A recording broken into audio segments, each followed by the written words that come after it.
Halo Bapak Ibu Guru, apa kabar? Semoga selalu sehat dan semangat dalam menjalankan tugas. Pada video kali ini kita akan membahas tentang pengelolaan kinerja guru. Pengelolaan kinerja guru adalah proses penting untuk meningkatkan kualitas pendidikan dan kompetensi profesional guru. Pengelolaan kinerja guru dilakukan setiap semester yang meliputi tahap perencanaan, tahap pelaksanaan, dan tahap penilaian. Tahap perencanaan merupakan tahap awal dalam pengelolaan kinerja guru. Pada tahap ini, Bapak Ibu guru dan kepala sekolah bekerja sama untuk menyusun rencana kerja yang berisi sasaran dan target kinerja guru. Sekarang kita akan membahas tentang tahap perencanaan dalam pengelolaan kinerja guru. Bapak Ibu, berikut adalah tampilan awal ketika Bapak Ibu membuka laman pengelolaan kinerja guru. Di sini masih dalam masa percobaan pada sistem pengelolaan kinerja. Bapak Ibu bisa mengajukan draft ke atasan atau kepala sekolah per 2 Januari pukul 10 WIB. Kemudian di dalam user interface atau tampilan awal ini ada terlihat alur pengelolaan kinerja yang rangkaian pengelolaan kinerja terjadi 2 kali dalam setahun, semester gasal dan semester genap. Bapak Ibu, dalam tahap perencanaan kinerja itu terdapat 5 bagian, yaitu yang bagian pertama praktik pembelajaran, kemudian bagian kedua itu adalah pengembangan kompetensi, dan bagian ketiga tugas tambahan, bagian keempat perilaku kerja, dan bagian kelima rangkuman. Kemudian pada bagian yang pertama ini praktek pembelajaran nanti akan ada 8 pilihan indikator. Jadi di sini disediakan 8 indikator yang topik-topiknya adalah aktivitas interaktif, instruksi pembelajaran, instruksi yang adaptif, penerapan disiplin positif, keteraturan suasana kelas, umpan balik konstruktif, perhatian dan kepedulian, ekspektasi pada peserta didik. Nah, ke-8 indikator ini itu harus dipilih salah satu. Pada saat di bagian ini, bagian pertama ini, Bapak Ibu harus memilih salah satu di antara 8 indikator ini. Ini yang akan menjadi fokus peningkatan kinerja Bapak Ibu. Kemudian rekomendasi-rekomendasi ini sebenarnya berasal dari rapot pendidikan. Bapak Ibu, di bagian perencanaan ini fokus kegiatannya terkait dengan kualitas pembelajaran. Kemudian dimensi prioritasnya adalah metode pembelajaran. Setelah Bapak Ibu memilih, saya coba untuk memilih ini aktivitas interaktif. Kemudian di sebelah kanan bawah itu akan lanjut ke bagian kedua, yaitu pengembangan kompetensi. Nah, pilih jenis pengembangan kompetensi yang paling efektif dan berdampak untuk diri Anda. Berdasarkan Perdirjen GTK nomor sekian, Bapak Ibu diharapkan memiliki minimal 32 poin per semester untuk memenuhi ekspektasi atasan. Jika kurang, mohon didiskusikan dengan atasan Anda, atasan Bapak Ibu. Jika lebih, ekspektasi atasan akan semakin lebih baik juga. Pilihan rencana hasil kerja memiliki poin yang berbeda berdasarkan tingkat keterlibatan dan dampaknya. Ini kita lihat Bapak Ibu. Sekali lagi, total poin untuk pengembangan kompetensi itu minimal 32. Nah, di sini ada beberapa pilihan. Yang masing-masing pilihan itu memiliki poin yang berbeda, tergantung tingkat keterlibatan dan dampaknya. Kita lihat poin-poinnya.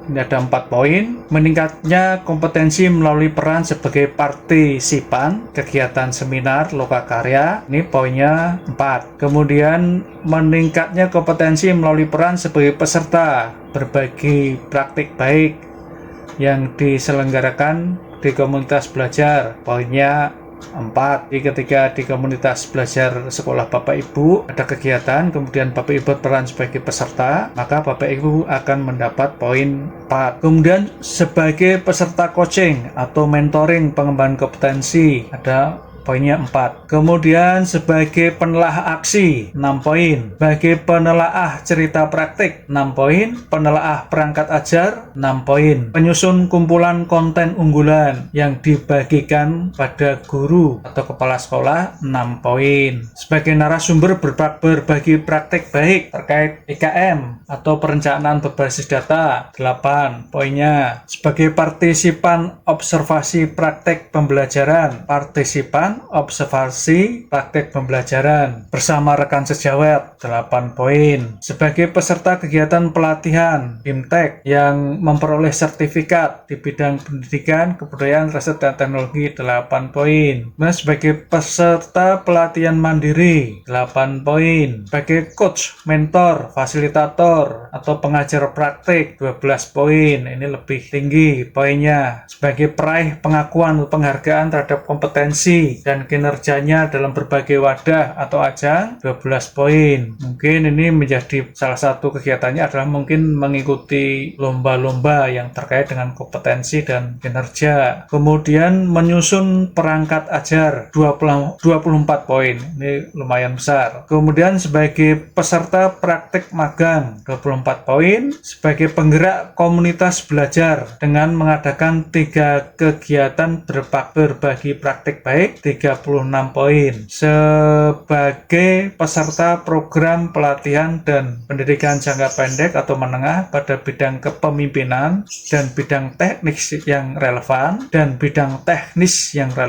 seperti pendidikan guru penggerak atau pelatihan manajerial kepala sekolah, poinnya sangat besar 128 poin. Nah, itu Bapak Ibu kegiatan-kegiatan yang bisa dipilih terkait dengan rencana hasil kerja tahap kedua, pengembangan kompetensi. Ketika Bapak Ibu memilih kegiatan ini yang poinnya 4 misalnya, saya klik di sini misalnya, maka nanti secara otomatis di sini akan tampil total poin ada 4, kemudian kurang 28 poin. Nah, ini bagaimana menyikapinya? Maka untuk kegiatan yang sama agar supaya nanti jumlah poinnya itu bisa 32, maka di sini bisa ditambahkan. Kita lihat misalnya klik 6 kali kegiatan, maka di sini akan muncul 24 poin. Kemudian di sini berubah menjadi kurang 8 poin. Maka ini harus digenapi, ditambahkan lagi dengan di sini ya. Untuk menggenapi total minimal poin, ketika di bagian ini seperti misalnya sebagai peserta praktik baik yang diselenggarakan oleh komunitas belajar, ada 6 kali kegiatan dalam satu semester, totalnya baru 24 poin. Maka harus ditambahkan kegiatan untuk menggenapi poin ini, untuk menggenapi poin yang kurang. Di sini Bapak Ibu bisa memilih misalnya ditambahkan yang ini sebagai narasumber berbagi praktik baik. Nah, ini ada 8 poin. Atau sebagai partisipan observasi praktek pembelajaran bersama rekan sejawat. Nah, misalnya Bapak Ibu membantu teman rekan guru yang lain sebagai partisipan dalam rangka observasi praktek pembelajaran, kita pilih, maka nanti poinnya akan otomatis berubah menjadi 32. Ini bisa dihapus misalnya mempunyai pilihan yang lain, bisa dihapus, kita hapus. Kemudian di sini juga misalnya mungkin saat ini Bapak Ibu sedang mengikuti kegiatan praktek pendidikan guru penggerak, maka otomatis di sini total poinnya 128. Ini melebihi target ya, seperti ini. Jika lebih, ekspektasi atasan akan semakin lebih baik juga. Jadi ini jadi bisa diubah-ubah ketika Bapak Ibu sedang pada fase perencanaan ini. Kemudian kalau ini sudah, Bapak Ibu bisa lanjutkan ke tugas tambahan.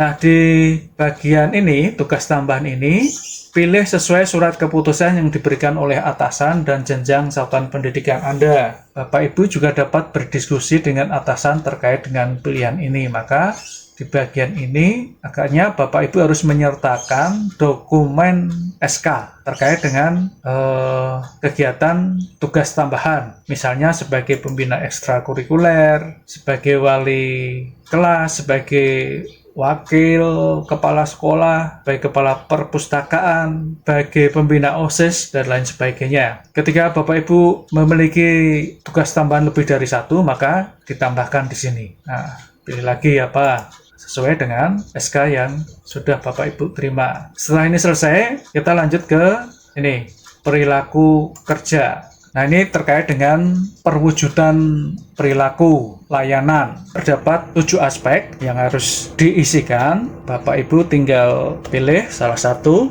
yang sesuai dengan atau yang akan Bapak Ibu pilih. Misalnya aspek yang pertama berorientasi pada pelayanan. Ini ada 1, 2, 3, 4 pilihan. Pilih salah satu. Dan aspek akuntabel juga ada 1, 2, 3, 4 pilihan. Kemudian aspek kompeten juga 1, 2, 3, 4 pilihan. Harmonis. Kemudian aspek loyal dan seterusnya, aspek adaptif, aspek kolaboratif. Di sini tidak ada poinnya ya Bapak Ibu. Poinnya. Kemudian setelah isi semua lanjut ke